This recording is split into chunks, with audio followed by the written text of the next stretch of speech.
Teacher IR's channel. Don't forget to like, share, subscribe to my channel, and hit the bell button. Thank you! God bless! Mwah! Magandang araw! Ito po si Teacher I at sa araw nito ang akin naman pong ibabahagi sa inyo ay patungkol sa liham pangkaibigan. Ang ating liham pangkaibigan, ito ay merong iba't ibang uri at sa aking video ito ay akin itong isa-isahing tatalakayin at magbibigay din po ako ng iba't ibang halimbawa para sa pagtatalakay na ito. Tara atin nang alamin. Liham pangkaibigan.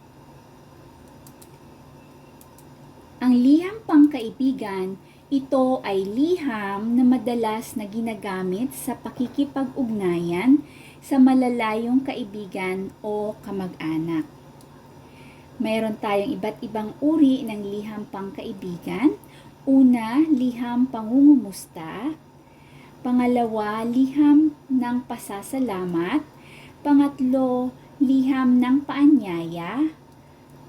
Pang-apat, liham ng pagbati. Panglima, liham ng paghingi ng payo. At pang-anim, liham ng pakikiramay. Ang liham pangungumusta, ito ay isinusulat upang alamin ang kalagayan ng isang kaibigan o kamag-anak na matagal na hindi nakikita, nakakasama, o kaya matagal na nawalay. Ang liham ng pasasalamat, isinusulat ito upang ipahatid ang mensahe ng pasasalamat sa kabutihang loob ng isang tao sa sumulat. Samantalang ang liham ng paanyaya, ito ay isinusulat sa paglalayong imbitahan ng isang kaibigan, kamag-anak o kakilala sa isang pagtitipon.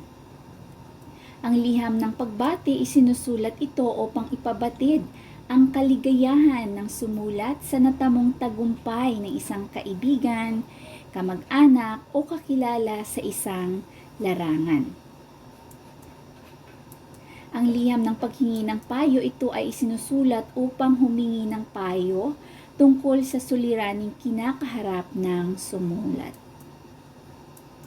Ang liham ng pakikiramay, ito ay isinusulat upang ipaabot ang pakikidalamhati ng isang kamag-anak o kaibigang namatayan o kaya nakaranas ng trahedya sa buhay. Narito ang bahagi ng liham pangkaibigan. Una, pamuhatan. Pangalawa, bating panimula. Pangatlo, katawan ng liham. Pang-apat, bating pangwakas. At panglima ay lagda. Atin pong isa-isahing talakayin ang bahagi ng liham pangkaibigan ng ito. Una, meron tayong pamuhatan. Ito ay nagsasaad ng pinanggalingan ng sulat, ng tirahan, at ng petsa ng pagkakasulat.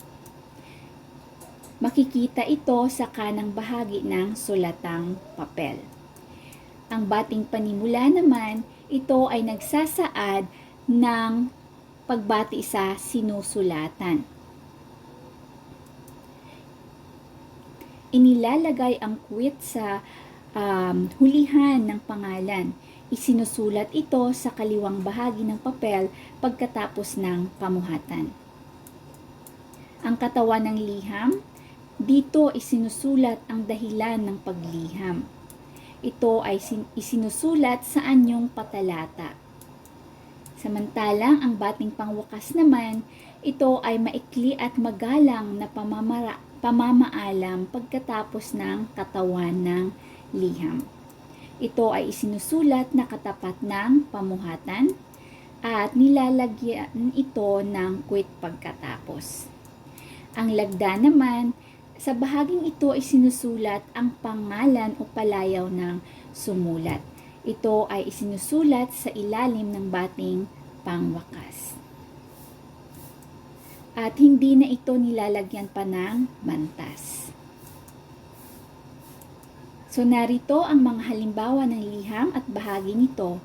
Ang una ay ang liham ng pangungumusta.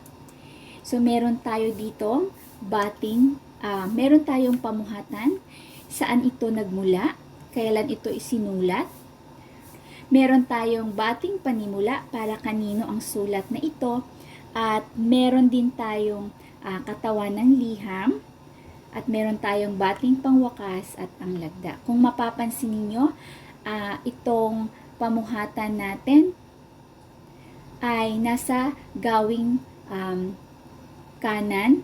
Ang bating panimula ay nasa gawing kaliwa naman, at makikita ninyong nakatalata ang ating katawan ng liham, at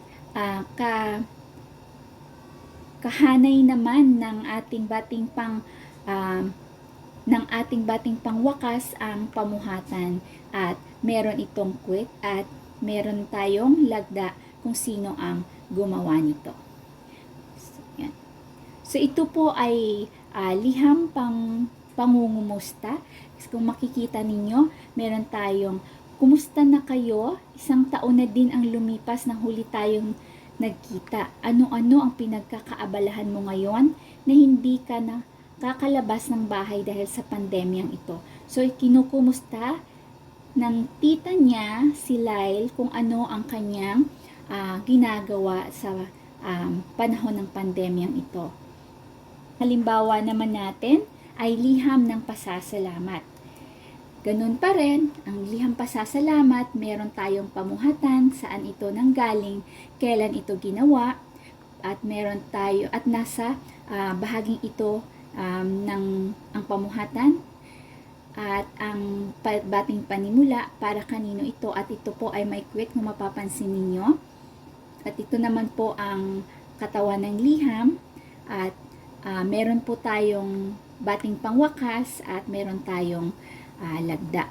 So makikita ninyo na ito po ay liham pasasalamat, sapagkat ang nilalaman niya ay natanggap na namin ang mga regalong ipinadala ninyo sa amin noong Pasko. Maraming salamat sa mga ito. Magagamit namin ito sa pang-araw-araw upang mapanatiling malinis ang aming mga kamay. So nagpapasalamat ang gumawa ng liham na ito sa kay Lyle. Yan. Ay liham paanyaya. Ganun pa rin sa liham paanyaya natin, meron pa rin siyang pamuhatan, saan ito nagmula, kailan ito ginawa, at meron din itong bating panimula para kanino ito, at meron itong quit sa dulo nito. At meron din po tayong katawan ng liham. So dito po natin makikita kung anong klaseng liham sa katawan ng liham. At meron pa rin po tayong bating pangwakas at lagda.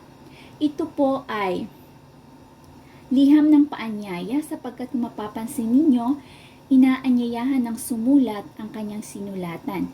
Ito po ang laman ng kanyang talata. Kumusta na kayo? Sa darating na Marso ay kaarawan ko na. Nais ko kayong anyayahan ng mama at papa mo sa kunting salo-salong gaganapin dito sa bahay. Ito ay gaganapin sa 3 ng hapon.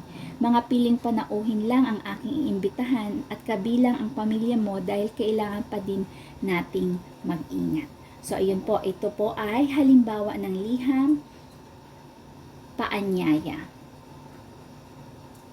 Sunod na halimbawa ay liham ng pagbati. Okay?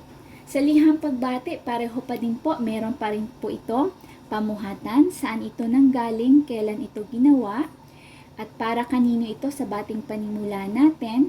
So mahal kong Lyle, sa katawan ng liham, dito po natin makikilala kung anong klaseng liham ito. So meron po tayong, una sa lahat ay nais ko kayong kamustahin dyan. Ako ay labis na natutuwa ng aking mabalitaan sa iyong mama na patuloy pa din ang pag-aaral mo ng mabuti. Patunay ang pagkamit mo ng unang karangalan sa iyong klase. Dahil diyan nais kitang batiin. So ito po ay liham ng pagbati. Binabati ng sumulat ang kanyang sinusulatan, sapagkat nagtamo ng unang karangalan si Lyle sa kanilang klase. At makikita nyo pa rin po dito, meron tayong bating pangwakas at meron tayong lagda.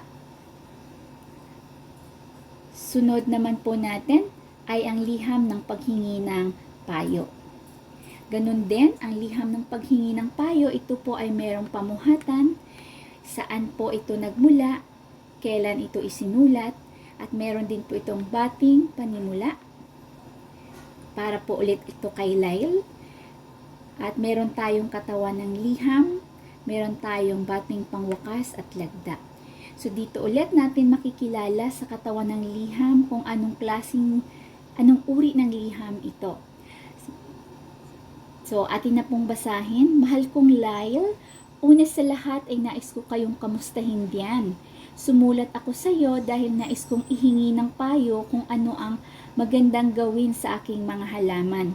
Napapansin kong hindi na lumalago ang mga dahon at may mga mapuputing insektong dumadapo dito.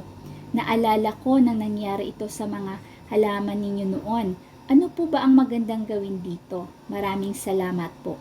Ayan po. So, humihingi po ng payo ang sumulat sa kanyang sinulatan.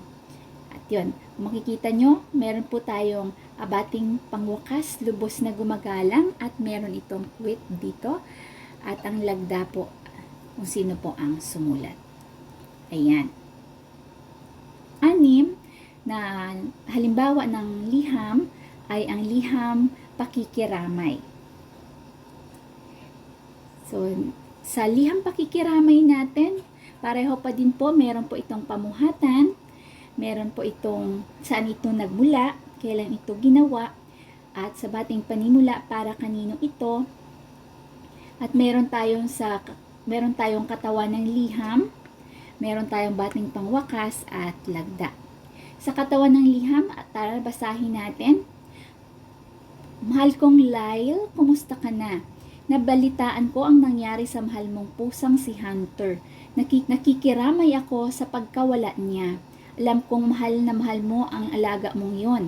Hayaan mo kapag may pagkakataon akong magawi sa pet shop, ibibili kita ng bago mong alaga para may kapalit na si Hunter. So makikita nyong nakikiramay ang sumulat sa kanyang sinulatan sapagkat nawala ang kanyang alaga. Nawa po ay may natutunan kayo sa aking pagbabahagi sa araw na ito. Ito po si Teacher Ai nagsasabing, please subscribe my channel. My channel is Teacher IR. And binabati ko po kayo ng maligayang Pasko at manigong bagong taon sa ating lahat. Maraming salamat sa inyong panunood. God bless po. Hanggang sa muli po. Bye-bye!